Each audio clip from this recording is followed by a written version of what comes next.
What's good, YouTube? It's your boy Jake, aka xxInGodsReachxx here, bringing you guys another video. And for the past couple of days, I have been thinking about what to make, basically for the whole week, because I haven't made a video for the whole week.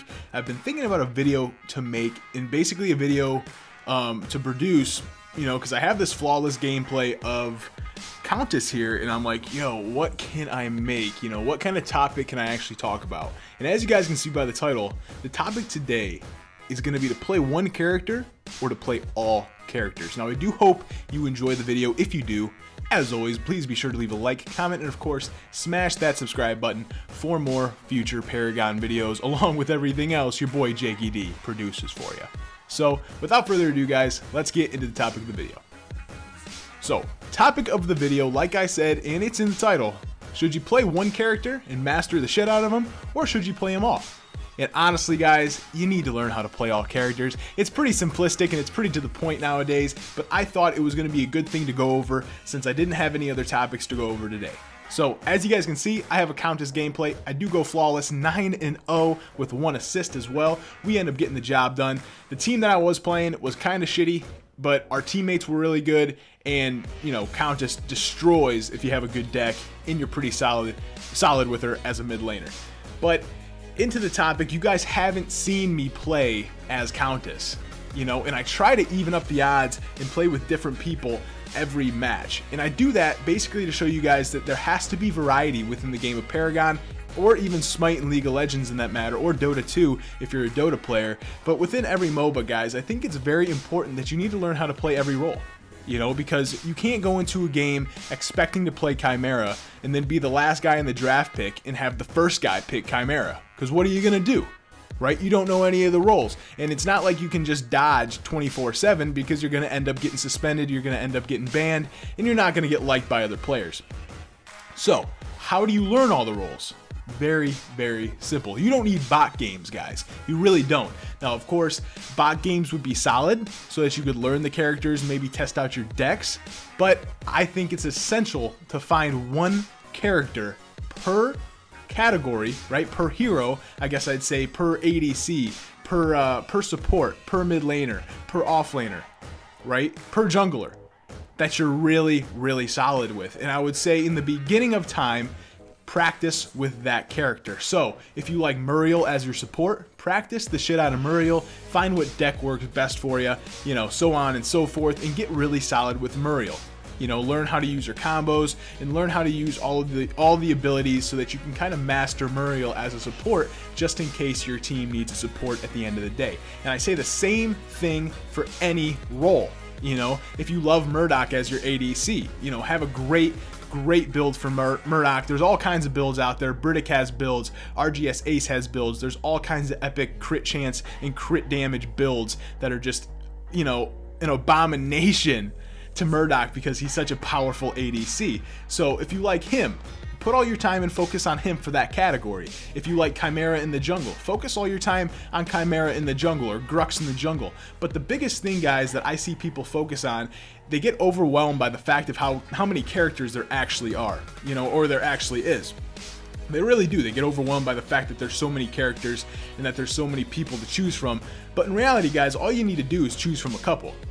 You know, you need to choose one character for each role. And if you end up not liking that character for the role that you chose, just pick another one. It's pretty simple and it's pretty easy to do. People just overthink it when they get pretty overwhelmed by the aspect of how many characters there actually are. This was a great team fight as well.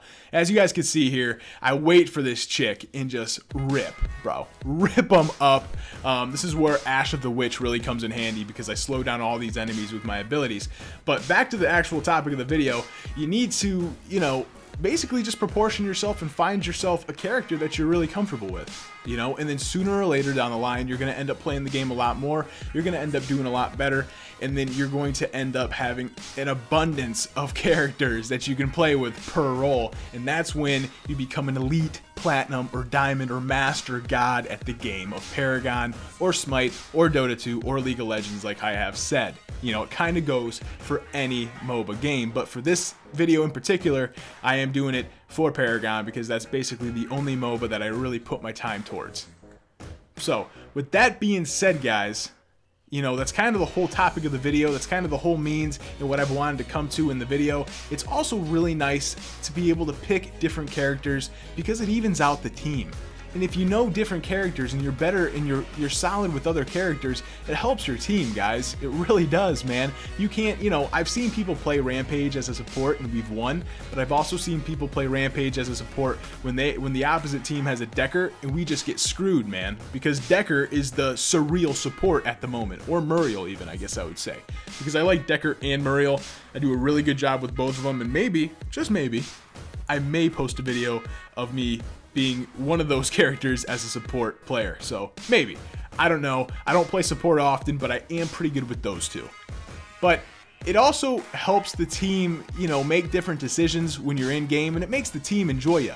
It makes the team actually enjoy your presence. If you end up, you know, let's say you support with a Grux or a fucking Fang Mao, man, the team's gonna hate you, dude. I've done it before. I've had people do it before. Back in the early days of Paragon, when I didn't really know shit about like any of the characters, I used to play support, you know, back on Legacy days with like a with like a Fang. I think I played support with Fang, with Grux, with a couple of junglers, and people just ragged my ass. Sometimes we'd win, sometimes we didn't, but people would just rag my ass because they didn't think I knew how to play the game because I was using a jungler or another role to play a support role, which sometimes you can do depending on the deck that you have, but you know, I guess I would say 75% of the time it doesn't really work, and having a support role play the support role pretty much works all the time. Now, you know, and that goes with any job, guys. It really does. You know, you're not going to put Grux mid lane. Now, he probably could play mid lane.